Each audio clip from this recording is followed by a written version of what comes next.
good day to everyone, wherever you are, but especially to our guest speaker, Professor Christopher Marquis, as well as my co-host, Sam Wong from the Yale Club of Hong Kong, Jingyu Wang from the University of Notre Dame Beijing Gateway, and Wen Tang from the Cornell China Center. Welcome to this event on Mao and Markets, which is also part of the Yale University Press, Yale Center Beijing Find Your Next Great Read series. I am Carol Lee Rafferty, the Executive Director for Yale Center Beijing, and also a Yale College alumna. For those of you who may be unfamiliar with what Yale Center Beijing is, we are Yale University's only university-wide center outside of the US. Throughout the year, we host events and programs such as these, where we convene thought leaders from various sectors, from academia, business, to the arts and sciences, to discuss the most important topics facing our world. Today, we're super grateful to be able to invite Professor Marquis to speak about his latest book, Mao and Markets, The Communist Roots of Chinese Enterprise, published by the Yale University Press. Selected as Financial Times Best Books of 2022 for the economics category, this book offers a thoroughly researched assessment of how the communist ideology of Chairman Mao Zedong, mass campaigns, and socialist institutions have enduringly influenced the Chinese economy, Chinese entrepreneurs, companies, and politicians. Christopher Marquis may also be discussing, for example, how the latest development with the 20th plenum may impact or influence the future trajectory of the Chinese economy. And I know many of our alumni, faculty, and students are very excited about hearing his insights. Professor Marquis is the Xin Yi Professor of Chinese Management at the University of Cambridge Judge Business School. He's the author of award-winning books such as Better Business, How the B Corp Movement is Remaking Capitalism, and of course, the more recent Mao and Markets. Prior to joining Cambridge, he worked at Cornell and Harvard, where he developed award-winning courses on social entrepreneurship. He earned a PhD in sociology and business administration from the University of Michigan and BA in history from the University of Notre Dame. And prior to his academic career, he also worked for 6 years in the financial industry for JP Morgan Chase. Today's event will go as follows. Professor Marquis will give a presentation, and then I'll moderate the audience Q&A afterwards. We've collected some questions from all of you in advance, but throughout the talk, if you've any questions, please feel free to type them in the chat box. I will monitor them and unmute some of you if you wish to pose your question directly to Professor Marquis.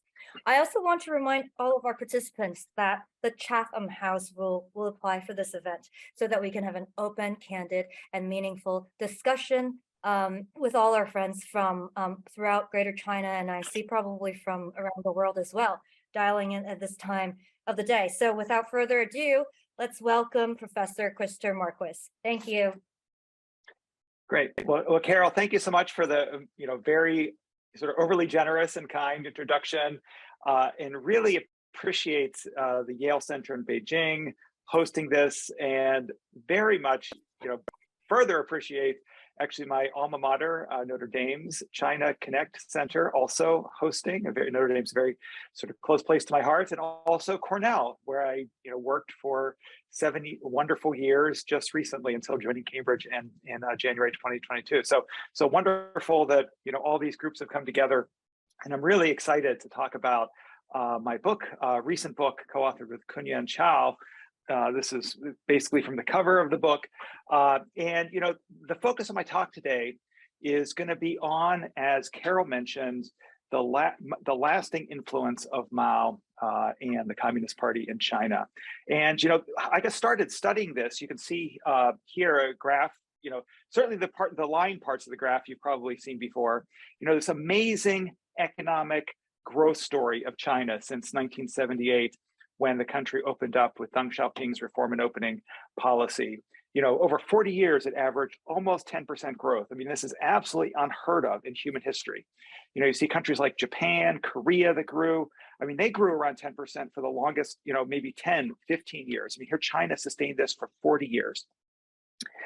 Interestingly, actually, from an economic theory perspective, and I think just how we think about things in the West, in addition to being amazing economic growth story, it's also a story of how a centralized communist party has effectively, by many accounts, ruled the country. And you can see this sort of line part of the graph with the axis on the right. I mean, there is almost 100 million Chinese Communist Party members out of the 1.4 million Chinese population. So this, in some ways, from, as we think about economics in the West, is sort of a puzzle. You normally don't put together economic growth and communist ideology. Someone actually that commented on my book titled Mao and Markets, it's sort of like, that's like oil and water, the fact that Mao and markets would go together. So I'm glad they got the title.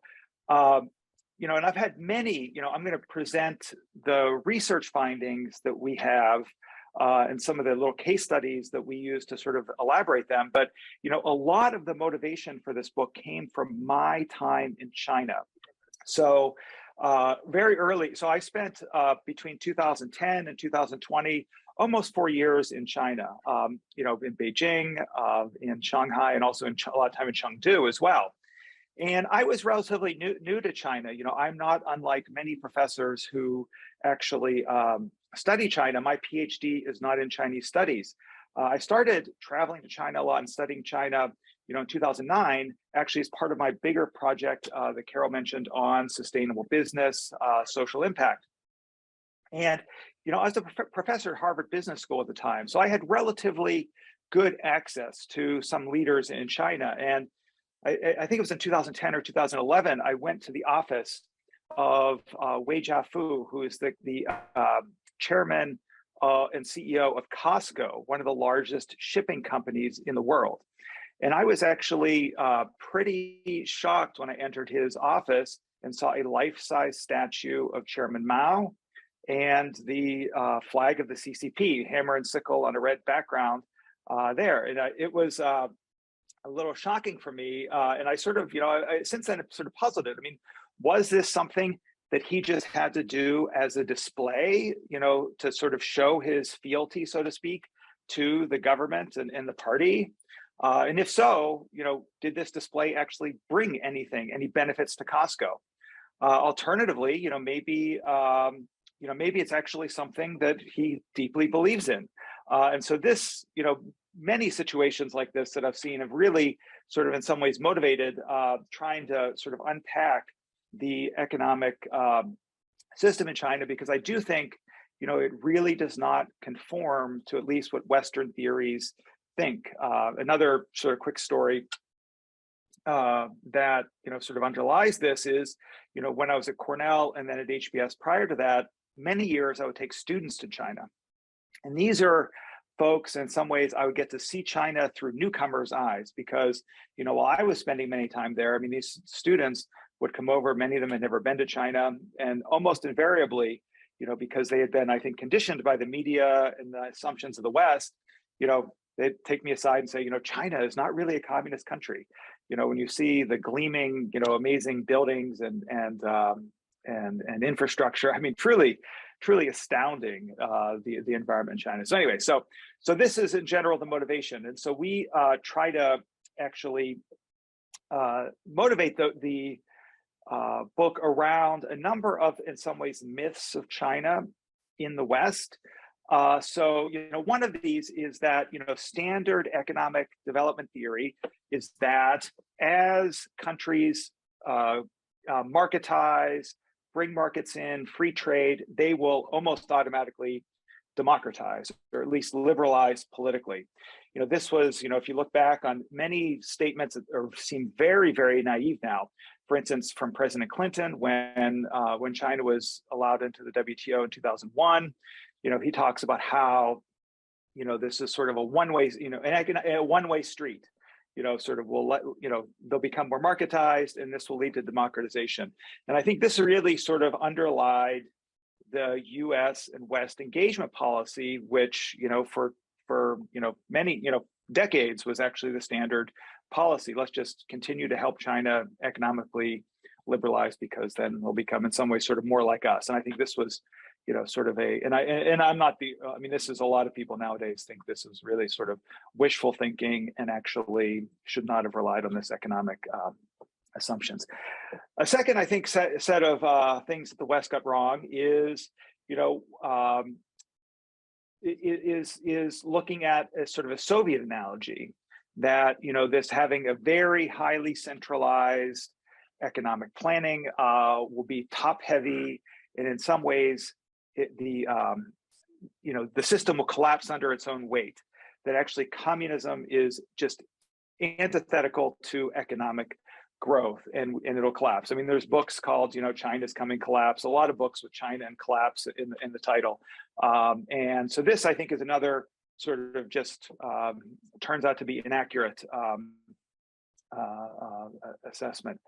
And the third, and sort of related to this, is this flexibility. That cartoon there, I'm sure many of you, if not all of you, recognize that is Deng Xiaoping, who was really, the leader that is considered responsible for basically, putting China on a 180 U-turn from the Maoist policies, focusing on sort of ideology and not really as much focus on economic growth, to this reform and opening.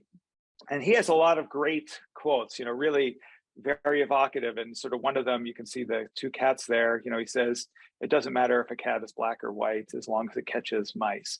So the idea that, ideology is not actually what is guiding us, but actually we want to do what's best for the economy and people. And if that's markets, that's good. If it's planned, that's good. So, these are the issues where, we think really trying to dig a little bit deeper into Chinese history, into really understanding some of the foundational policies and ideologies of Mao and the CCP, help unpack and understand the current day, because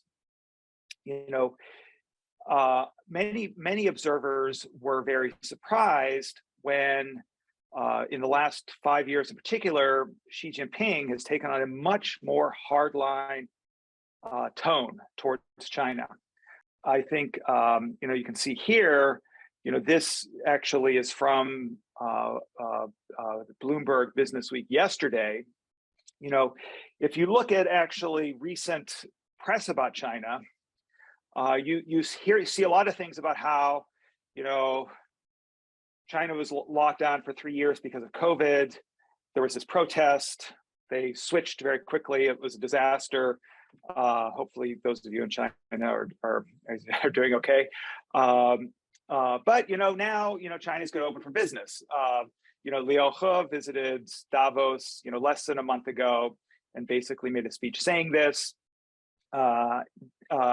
There's internet regulators have commented on how we did crack down on a number of companies like Alibaba and Didi and ByteDance, but that's over. We're going to actually allow those companies to thrive. A lot of press around that in the West. However, it wasn't surprising to me to see this report from a meeting that she had with party insiders, really. So this was not an audience like Davos. This is an audience of sort of insiders, where he talks about how we have a economic model that is very successful, and we are basically going to double down on that, the sort of more sort of top-down authoritarian capitalism. And it actually is in some ways in competition with the West. And so this idea of confirmation bias that I mentioned up here is that, this is a psychological process where we actually look for evidence that actually supports ideas we already have to confirm these ideas. And I think a lot of the reporting and commentary on the West is from many of these myths that I just described. And so we hear a lot about, China opening. We hear a lot about entrepreneurs fleeing to Singapore. We hear a lot about, economic news that actually reflects what we as Westerners think. And we don't see nearly as much about actually the sort of more top-down, centralized economic planning that this recent speech by President Xi articulated. And I think it will be interesting to see how this plays out in coming, sort of before the reporting on this.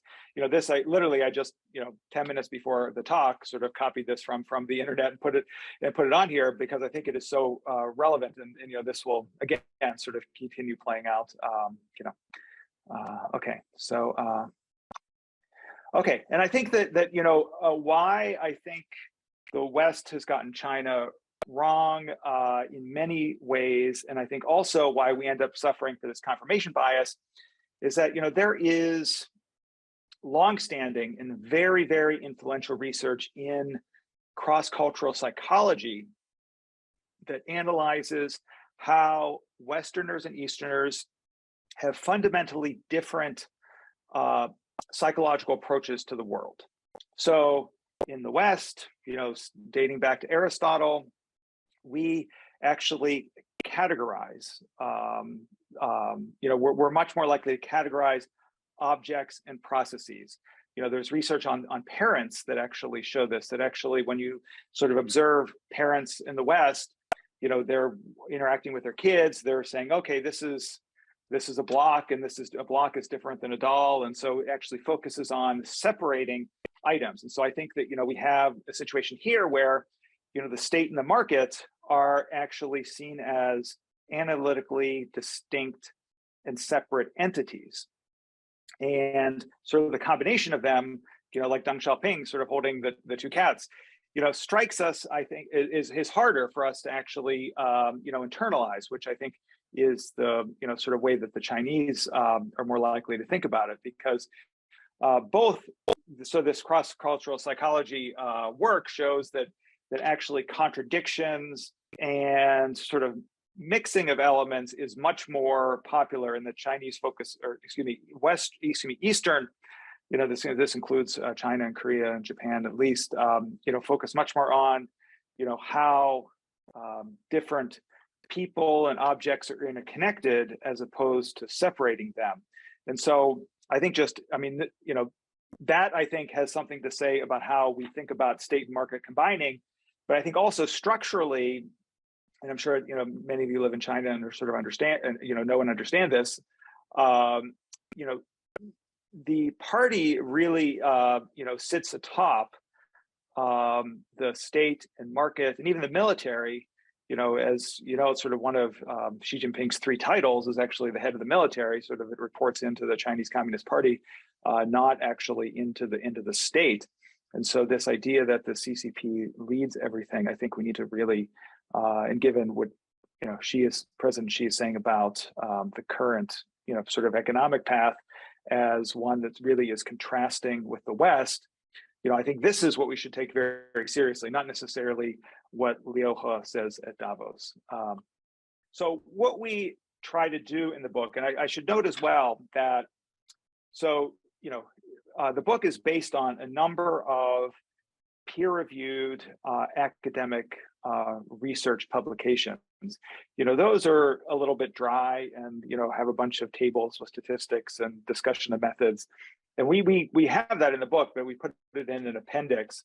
And what we try to do is actually illustrate the statistical finds that we have with the interviews we had and also the case studies. And so, what we sort of find in our papers and actually discuss in detail in the book is how in entrepreneurial firms, large public firms, politicians, that there is a deep and lasting commitment to the underlying principles and campaign logic that Mao set very early in the modern Chinese history, sort of before 1949 and after. And I'll say a little bit more about how this may occur. So some of the theory that we draw on is called imprinting theory. And this is actually a set of research that looks at how early leaders end up having a very influential effect on sort of later history of a country and of individuals in those countries. So, I'm in the UK now, but I'm from the US, and, there's work that looks at how, people like Thomas Jefferson and Alexander Hamilton and their ideas and the, conflict between them actually has a lasting influence. A number of studies looking at France and how, the early leaders in France ended up with the political structures and cultural ideas they set up still influence France today. And also in transition economies like East and West, how, sort of early experiences, in sort of Eastern Europe end up influencing those, companies and individuals and the political system. So, so you might be saying, okay, so this is, interesting, but so let's talk a little bit more about Mao and how he influenced China. So there's a couple different processes. So we're going to look at one, the influence on the population, so the people and culture, and then the second on actually political institutions. So what we examine in the book is people who are CCP members versus not CCP members, and when they actually joined the CCP, whether it's during Mao's term or more recently. And so, by joining the CCP is in a tremendously intense socialization process at a very influential, typically life stage of the person. So going through, a number of meetings and talks and working with mentors and writing reports and writing self-criticisms and watching documentaries, all of this over a period of a year or so, has a very, very lasting effect, because also this is then reinforced through China education, films and media, even tourism. One of the things that that was influential in me sort of trying to think about this book was an event that happened when I was participating in admissions panels at Cornell for PhD students. And I was, scrolling through an applicant's, file one day. And the characters Mao Zedong ended up sort of jumping off the page to me, and I looked closer and said Mao Zedong Sishang, so like Mao Zedong thought. And this was on the student's transcript. And I looked, and actually it said it was a required class. So the student had taken actually 2 required classes in Mao Zedong thought.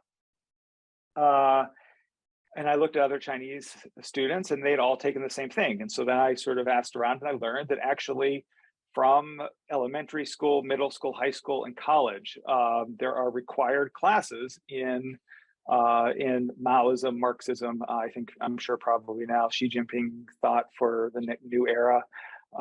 So this is an example of sort of like, socialization, how things continue to have an influence. And I know some of you might have been through this, many of you maybe, and you might say, oh, well, I didn't pay attention to those, those classes. Maybe not, but actually, there's a lot of research that shows that actually still, having continually repeated socialization actually does have an effect. As well, there's lots of nowadays, revolutionary movies, TV programs, particularly around the centenary of the CCP.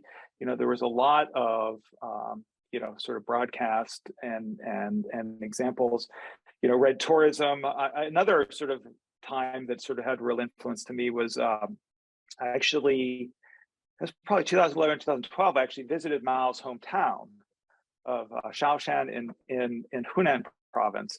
I'd actually visited, I was in Changsha, which is a couple hours by drive away, and I was visiting a company there, and I asked them, I said, oh, I think Mao's hometown is relatively close to here. Can I please go? And they thought I was very strange for actually wanting to go to Mao's hometown. And they're like, okay, we want to host you as well as possible. I'm happy to send you to Mao's home, get a driver in a car and send you to Mao's hometown. So that sort of made me think that this would be like, home places of US leaders that I've visited. So, people like, been to Mount Vernon, which is George Washington's home, I've been to Monticello, Thomas Jefferson's home, and these were really very, I don't know, there were small groups of people, very sort of bookish types of folks. I mean, they were not sort of by any means popular tourist destinations, but I have an interest in history, so I happened to go to those places. That certainly didn't prepare me for Mao's hometown.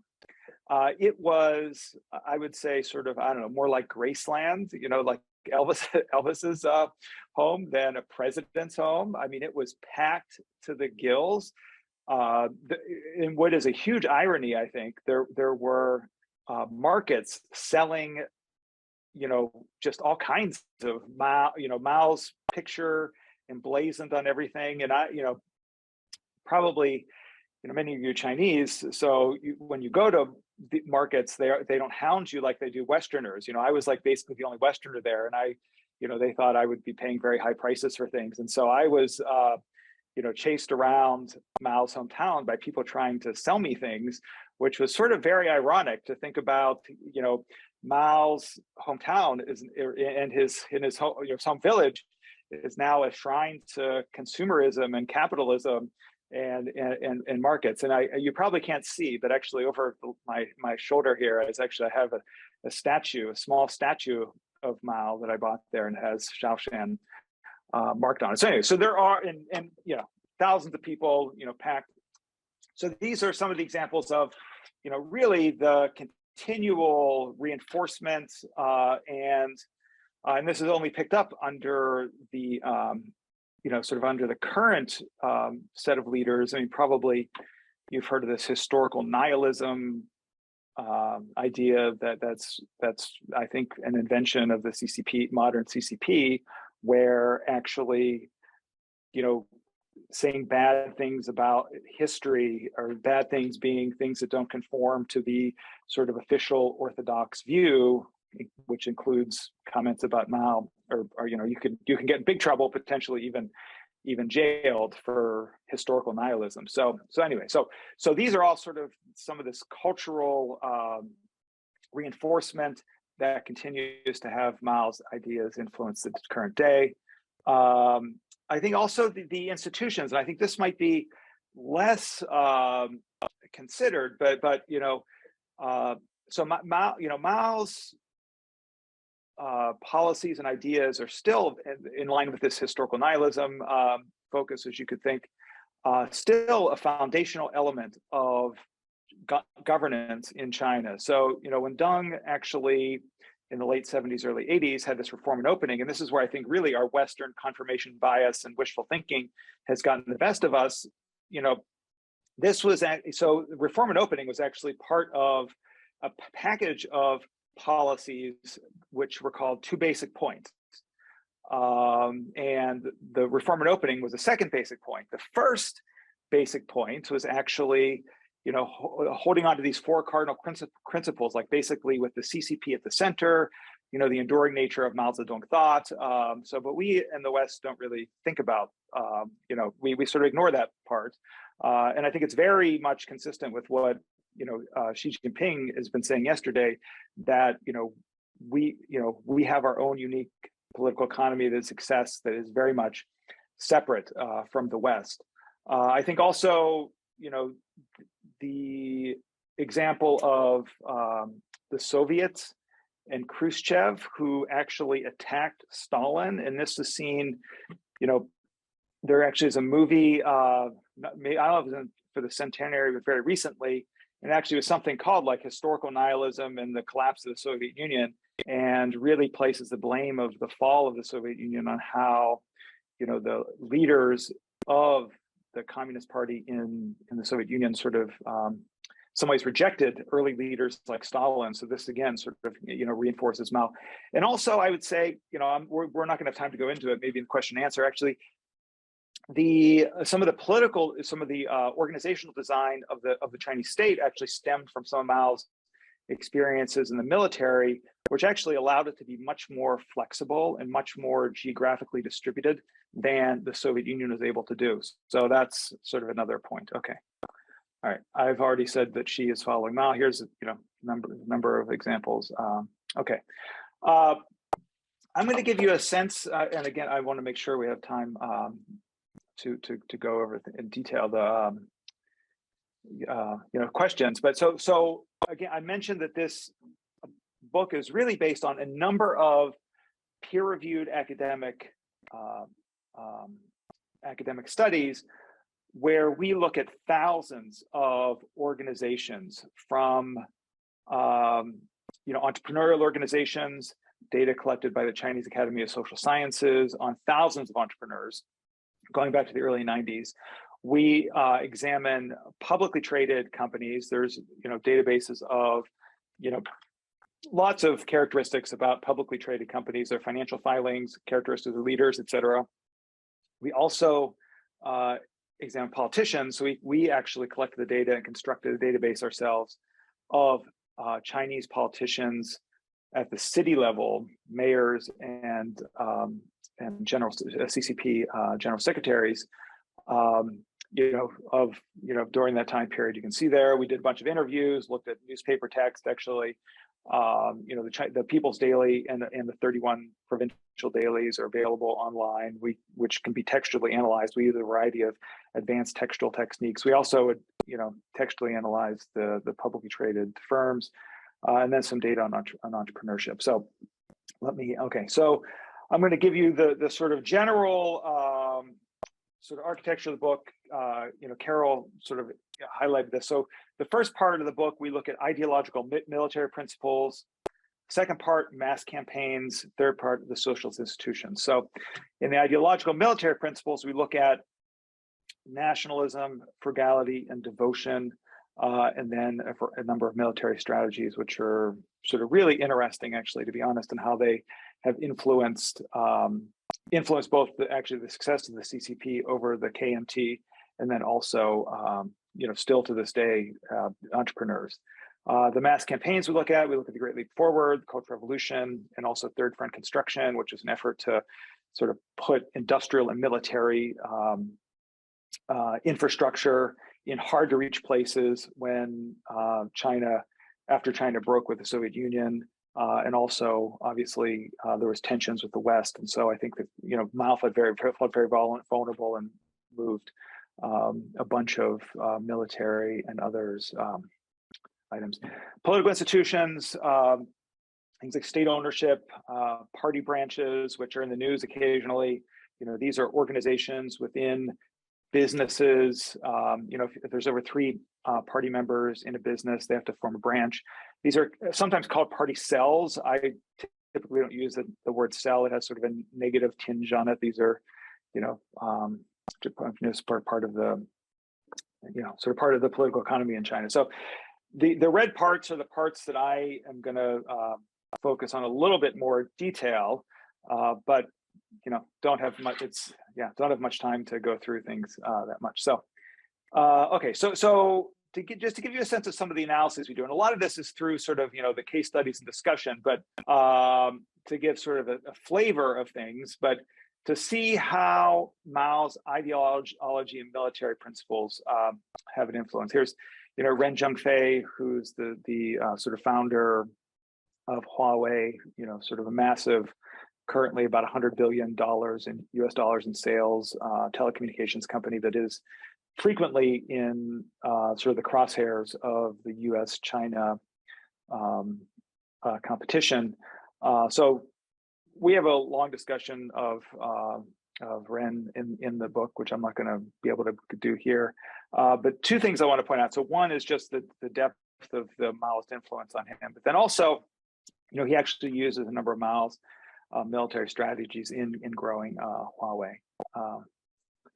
Okay. Yeah. Okay. So here is. I'm going to skip that. Let me give you a sense of okay. So what I just went through. So we looked at. So we have evidence from this is surveyed entrepreneurs, analyses of the entrepreneur survey then also these thousands of entrepreneurs, and then finally, this is data from Chinese public companies. So we're looking at is really CCP influence in the leadership, and these are non-state-owned companies. So state-owned companies, we assume, clearly have a very strong connection to the state. So we're looking at sort of the companies that don't have state ownership.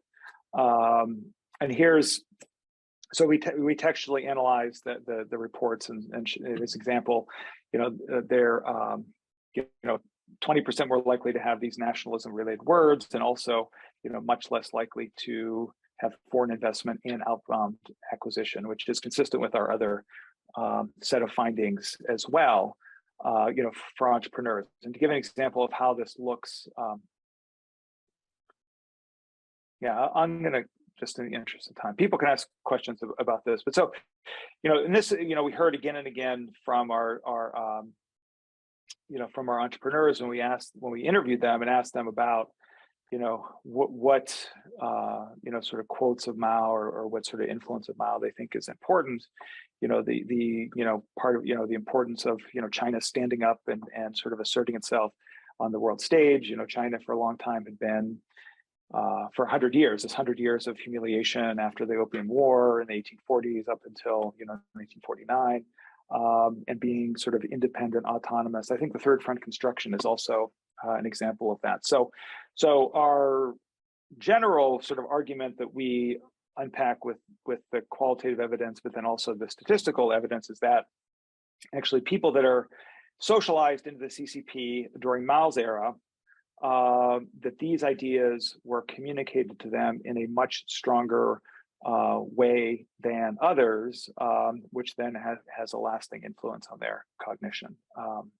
That's sort of the logic.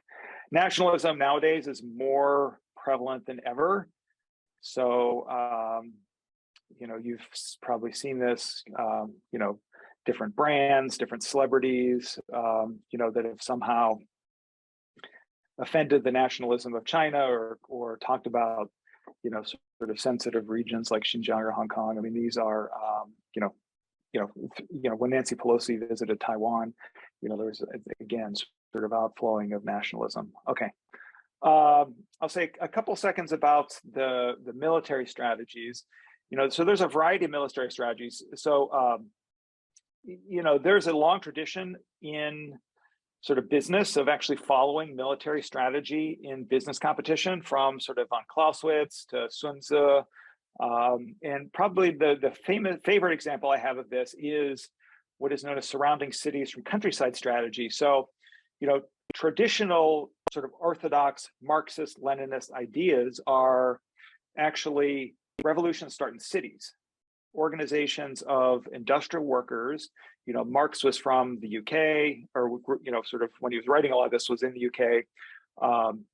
That in the Soviet experience, they had more cities and more industrialization. Sort of Mao's idea was that actually, China is a rural country with a lot of peasants, and we should organize the peasants. And then by organizing the peasants, we can then take the cities. And this is, this was not the original strategy the CCP took. They actually took the much more standard orthodox Marxist-Leninists, focusing on cities. They had problems and failed in that endeavor, and this is actually what led Mao to rise to power. And nowadays, many businesses actually follow this. From Pinduoduo as an example.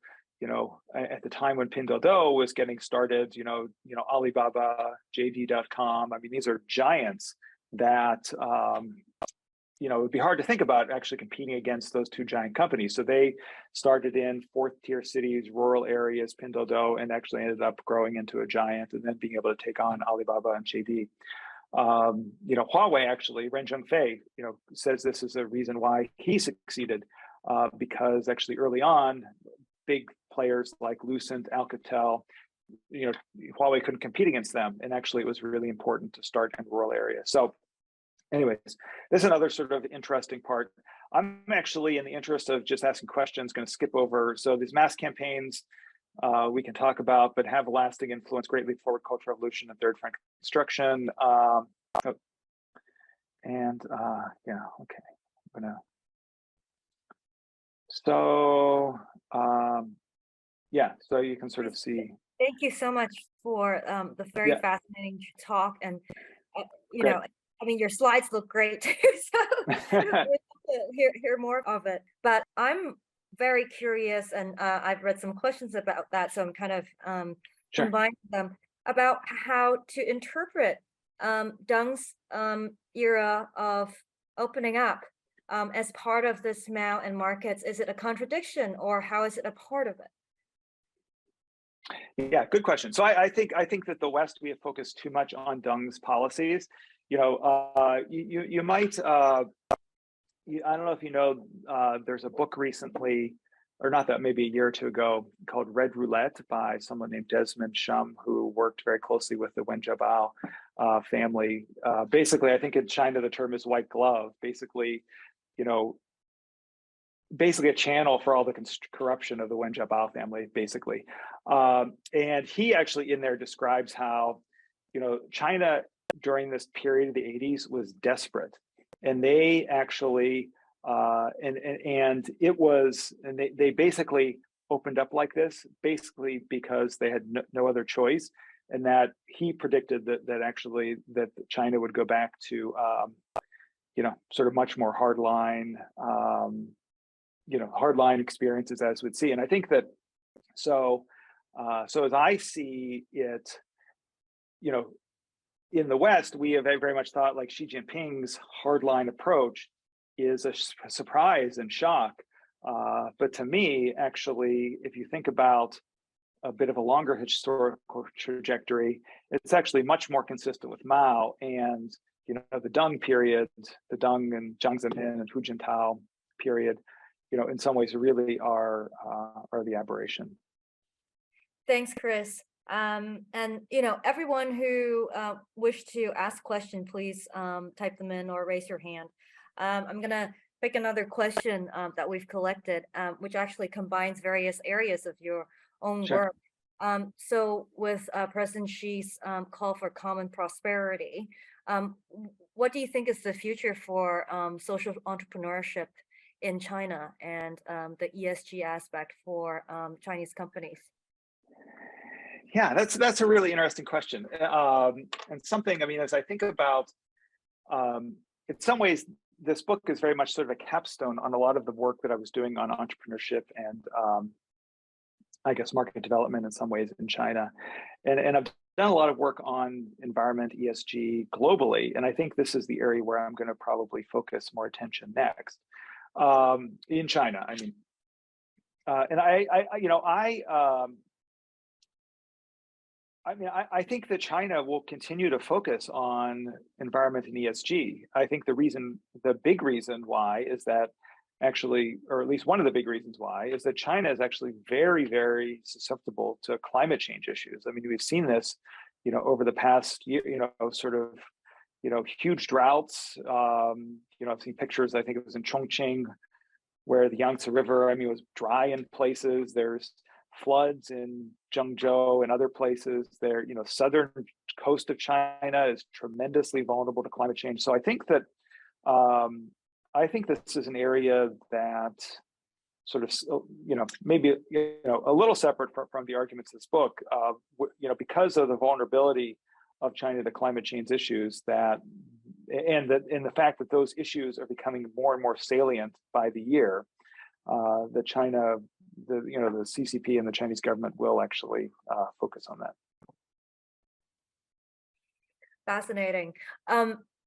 You know, at this moment, as you kind of view things from the UK or the US or, you know, the so-called generalized West, do you see that, you know, with the reception of your book or what you see in media or discussed in business circles, are people realizing kind of the thesis of your book, which is that this has always been what China has been? You just kind of have forgotten it during the past 10 years.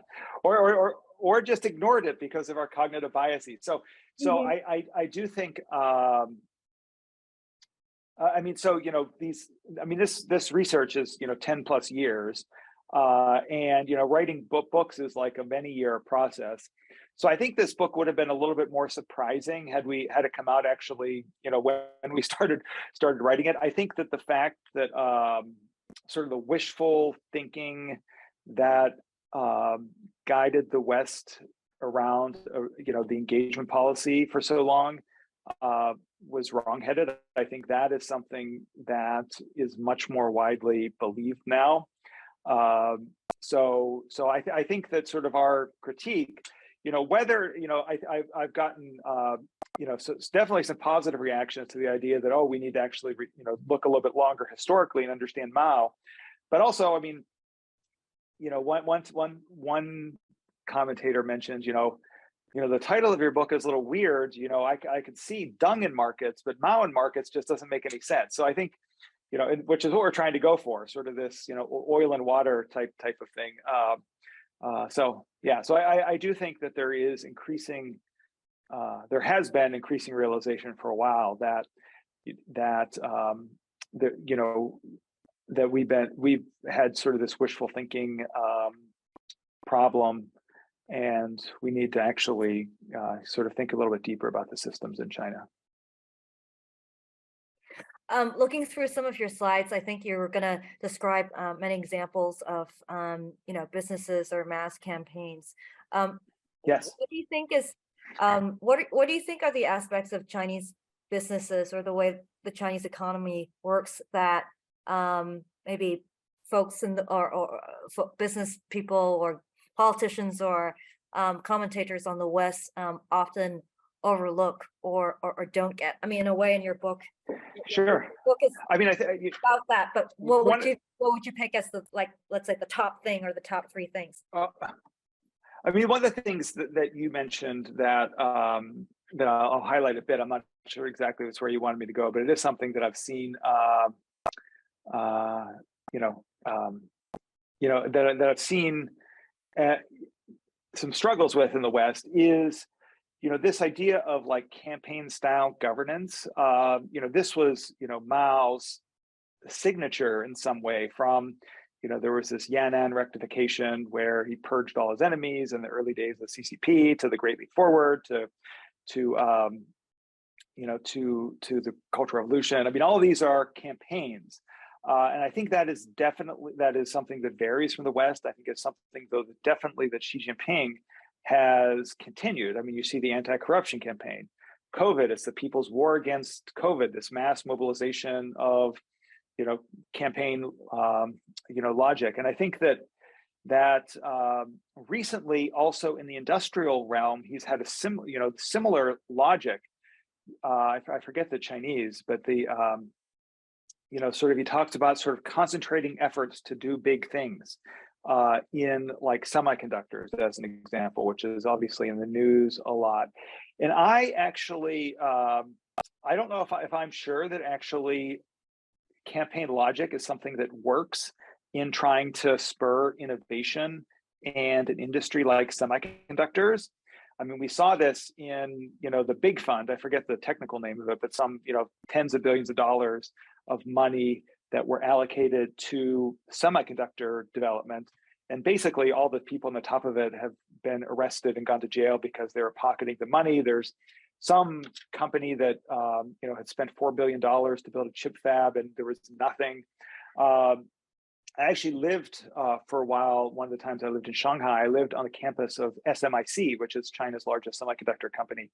And, they talked openly there that, they were one of the largest patenters in China, may still want to be one of the largest patenters, but the motivation wasn't innovation. The motivation was patents, because that is what was emphasized by the plan.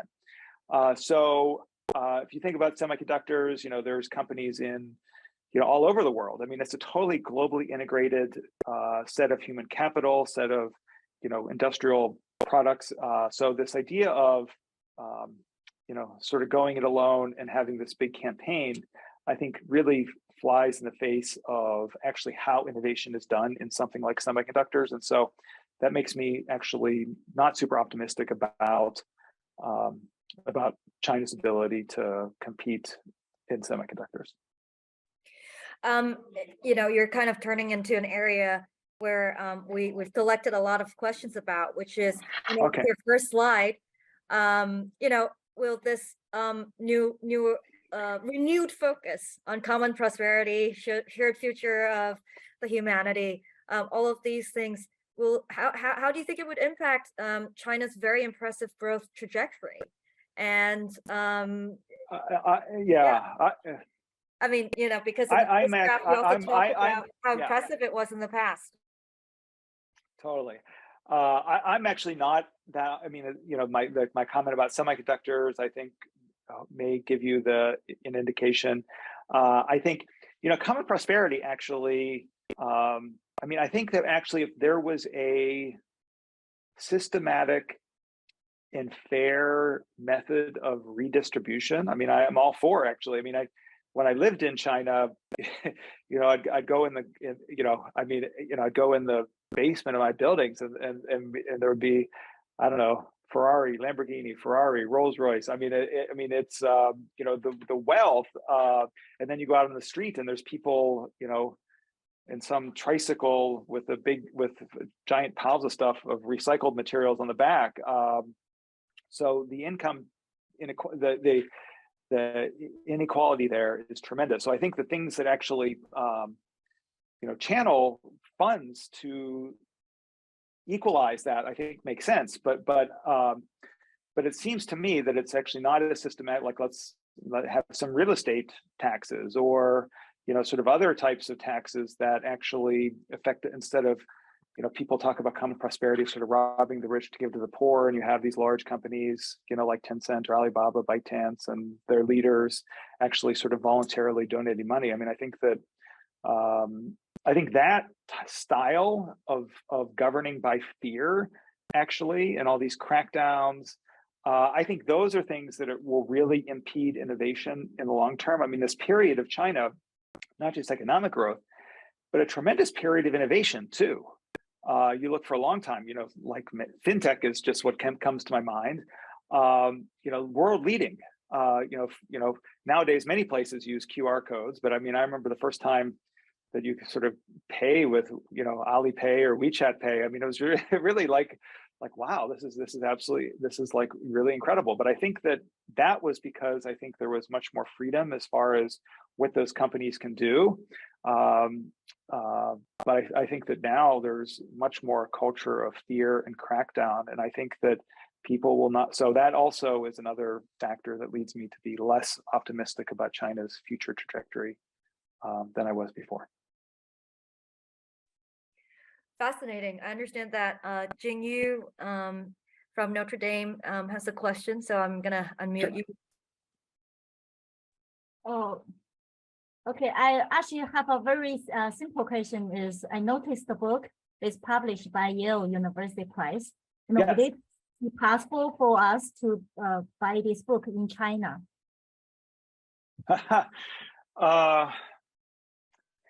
My guess is it will not be possible to buy the book in China. I mean, if you have contacts there, good luck.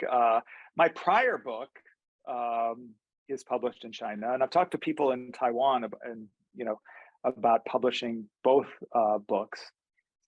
But yeah, my sense is that some of the content may be seen as a little sensitive, and therefore maybe publishers would not be interested in publishing it. I mean, it's really fascinating that in a way, the narrative and the kind of trajectory kind of points to maybe a period of lower growth, self-reliance, and all of that. But in a way, the work that you've championed with B Corp, sustainability, all these perspectives, it's kind of like less of an obsession with growth and profitability and all of that. Right. So how do you square with that? Like, where do you think the world will go towards in terms of like how China will influence the rest of the world, in terms of, do we have to focus just on GDP growth, or do we focus more on the Gini coefficient and other aspects of human development and human wellness? Yeah. There will be any changes resulting from this? I hope there'll be changes. I mean, for a long time, I mean, it's only been the last few years that have become much more sort of hawkish, I guess, towards sort of and very disappointed at sort of how hard line things have become in China, because I do think actually there need to be much more balance in our economic systems, and I think the West has really gone so far in focusing on short-term financial objectives as really the key, and I think it's led to a lot of economic inequality issues. And so, I mean, I talk about economic inequality in China, but gosh, I mean, if you look since the 1980s, in all Western countries, I mean, the share of wealth that is owned by the 1% has skyrocketed, and this is, even accelerated even more during the COVID situation. So I agree 100. That's a really thoughtful question. I appreciate it, Carol. That there needs to be more balancing of economic interests in the world, and Thomas Piketty actually writes about this quite a bit in his number of very good graphs that actually display that how it's changed over time. But I think that as of now, at least, the China as a model, because of how almost sort of, I don't know, arbitrary the government is in crackdowns, it's hard to think about that as actually a viable model to suggest. Right. This is super interesting. I see that Patrick has a question, so I'm going to have you unmute. Right. Thank you, Professor. I really enjoyed the story you visited Mao's hometown, and I really like the irony you pointed out. And my question is, what do you think? What makes Mao's legacy have such vitality even today? I mean, the irony in the title of your book, Mao and Market. So why do you think it still have such vitality and lasting influence? And also, I'm curious about which part in Mao's thoughts do you find most interesting and of value and relevant today? Thank you. Yeah, sure. Good questions. So I mean, I think, and I'll be quick because I think we're sort of close to time. So one, I mean, why Mao last? I think that one, there's general processes that have been shown across a number of countries of really the founding leaders of a country or regime end up having a longstanding influence because they are celebrated historically, have an influence on the culture, have an influence on the institutions. So that's a general thing that has applied to many different settings. I think in China, though, I think that there is actually this even stronger socialization and education around Mao and Maoism, and even this historical nihilism idea.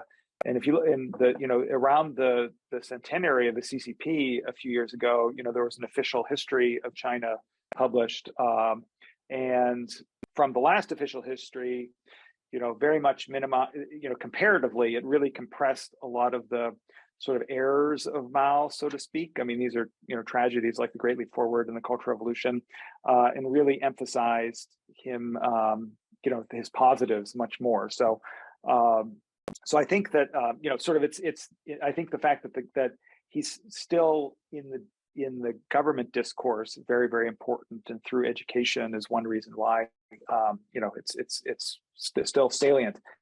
Mao, I mean, he's sort of a lightning rod character, and he created a lot of disasters and ended up through his errors like the Great Leap Forward, tens of millions of people passed away. So I certainly don't want to celebrate him, but he was actually a very unique thinker. I mean, I think that all kinds of I mentioned this sort of his military ideas surround the villages, or surround the cities from the villages. His work on pragmatism and understanding contradictions, you know, a number of, you know, very evocative quotes. Yeah, so that's sort of a partial answer to your second one. But I can see why people back in the 1930s and earlier sort of rallied around him, because he was probably very, you know, he not only was writing influential ideas that then actually also were having influence in the Soviet Union and throughout the communist world, but then, you know, very much in China too.